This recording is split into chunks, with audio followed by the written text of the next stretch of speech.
OBC महासभा के प्रदेश अध्यक्ष राधे श्याम साहू ने बताया कि पिछड़ा वर्ग संगठन ने कलेक्टर को ज्ञापन सौंपा है। उन्होंने कहा कि ओबीसी समाज के साथ अन्याय हो रहा है। उन्होंने कहा छत्तीसगढ़ सरकार जो विधेयक पारित किया है उस विधेयक को लेकर राज्यपाल राजभवन में मामला आज भी अटका हुआ है। छत्तीसगढ़ के कोंडागांव के सर्वे चौपाटी मैदान में आज सर्वे पिछड़ा वर्ग संगठन के तरफ से पेशा कानून 5वीं अनुसूची में ओबीसी मूल निवासियों को शामिल करने की मांग को लेकर जिला स्तरीय सम्मेलन सह रैली का आयोजन किया गया। ओबीसी महासभा के प्रदेश अध्यक्ष राधे श्याम साहू ने बताया कि पिछड़ा वर्ग संगठन ने कलेक्टर को ज्ञापन सौंपा है। उन्होंने कहा कि आज ओबीसी समाज के साथ अन्याय हो रहा है।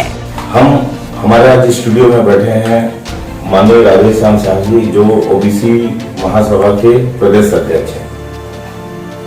साहू जी, आज जो मुद्दा हुआ है राज्यपाल के साथ, जो आप लोग ज्ञापन सौंपने गए थे, ज्ञापन क्या था? देखिए, ओबीसी महासभा आज छत्तीसगढ़ के प्रत्येक जिला मुख्यालय में ज्ञापन सौंपा है। कलेक्टर, तहसीलदार, एसडीएम के माध्यम से राज्यपाल के नाम पर आज ओबीसी समाज के साथ जो अन्याय हो रहा है, जैसा कि अभी आपने देखा होगा, छत्तीसगढ़ सरकार ने जो विधेयक पारित किया, उस विधेयक को लेकर के आज राज्यपाल राजभवन में जो मामला अटका हुआ है, आरक्षण के मुद्दे को लेकर के जो साइन नहीं करने के लिए नाना भांति के उन्होंने रोज अपना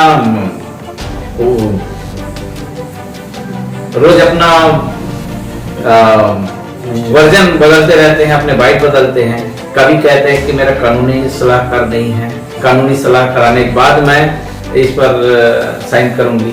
फिर बोलती है कि हाँ, अब मैं तो केवल एसटी आरक्षण के लिए विधेयक लाने के लिए बात कही थी, लेकिन इन्होंने तो पूरे 76% लिया है।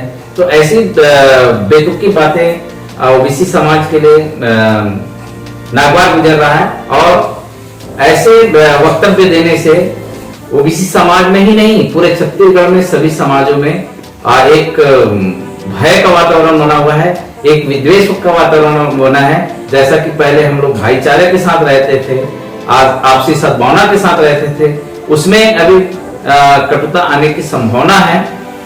और आज हम आरक्षण के मुद्दे पे बात कर रहे हैं, जिन्होंने छत्तीसगढ़ सरकार ने जो 27% आरक्षण जो मंडल कमीशन की रिपोर्ट में है, जिनको इंदिरा शाही जजमेंट में माननीय सुप्रीम कोर्ट ने 27% आरक्षण ओबीसी समाज को देने की बात कही थी, जिनको 1994 में लागू हो जाना चाहिए था, लेकिन कहीं कहीं राजनीतिकरण के कारण हमको आज 28 साल बाद 2022 में 27% आरक्षण मिलने जा रहा था, उस पर भी विराम लगते हुए दिख रहा है। इससे हमारा समाज काफी आक्रोशित है, और इसी आक्रोश के कारण हमने आज राज्यपाल के नाम में पूरे छत्तीसगढ़ के हर जिला मुख्यालय में ज्ञापन सौंपे हैं। और दूसरा ज्ञापन हमारे ये भी रहा है कि आप सबको मालूम है कि आजाद भारत में आज तक ओबीसी की जाति। साहू जी, विश्व का सबसे बड़ा लोकतंत्र देश है भारत, यहाँ जनगणना के बारे में आपका विचार क्या है? देखिए, पूरे भारत देश में सबसे बड़ा रीढ़ का हड्डी कहने जाने वाला ओबीसी समाज, बहुसंख्यक समाज, अर्थव्यवस्था की दृष्टि से रीढ़ का हड्डी है। उस समाज को जातिगत जनगणना नहीं करना बड़ा षड्यंत्र लगता है। आखिर आप बहुत सारे विभागों के माध्यम से आप बहुत सारे गणना करवाते हैं, पेड़ पौधे की गणना करवाते हैं, पशु पक्षियों की गणना करवाते हैं, जानवर की गणना करवाते हैं। तो ओबीसी समाज में ऐसा क्या है जिनकी गणना करवाना उचित नहीं समझती सरकार? आज सेंट्रल गवर्नमेंट में जितने भी सरकार आए, जितने भी पार्टी के लोग आए, इस बात से कतराते रहे हैं कि इनकी जाति का जनगणना क्यों नहीं होती है। ऐसा नहीं है कि ओबीसी समाज इसका मांग नहीं किया है। हर 10 साल में जो जनगणना होती है, उसमें हर बार ये मुद्दा उठ के आती है कि इनकी जनगणना आखिर क्यों नहीं होती है। इस बार भी 2011 में सरकार ने कुछ जनगणना करवाए थे पृथक से एजेंसी के माध्यम से, जिसमें लगभग 5,000 करोड़ रुपए का खर्चा है। उस आंकड़ा को आज तक प्रकाशित नहीं कर पाए सरकार। आखिर क्या वजह है? शासकीय रूप से उनको अधिकृत रूप से प्रकाशित होना चाहिए था, लेकिन नहीं हुआ। ठीक, खैर कोई बात नहीं। 2021 आ गया। 2021 की जनगणना फॉर्मेट को आप देख लीजिए। जनगणना फॉर्मेट के कॉलम नंबर 13 में ओबीसी का पृथक से कोड नंबर निर्धारित नहीं है, जबकि कोड नंबर उनको एससी समाज के लिए कोड नंबर 1 है, एसटी समाज के लिए कोड नंबर 2 है और अन्य के लिए कोड नंबर 3 है। ये अन्य शब्द कहां से आया, ये विचारणीय बिंदु है। ये क्योंकि कॉन्स्टिट्यूशन में हमको 4 कैटेगरी में बांटा गया है, एसटी, एससी, ओबीसी और जनरल।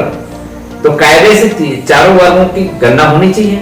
कोड नंबर 3 ओबीसी के लिए निर्धारित होना चाहिए, कोड नंबर 4 जनरल कैटेगरी के लिए निर्धारित होना चाहिए। लेकिन आज हम षड्यंत्र के शिकार हो रहे हैं। बहुत बड़ा हमारे साथ साजिश हो रहा है। इस प्रश्न को, ये ज्वलंत मुद्दा है।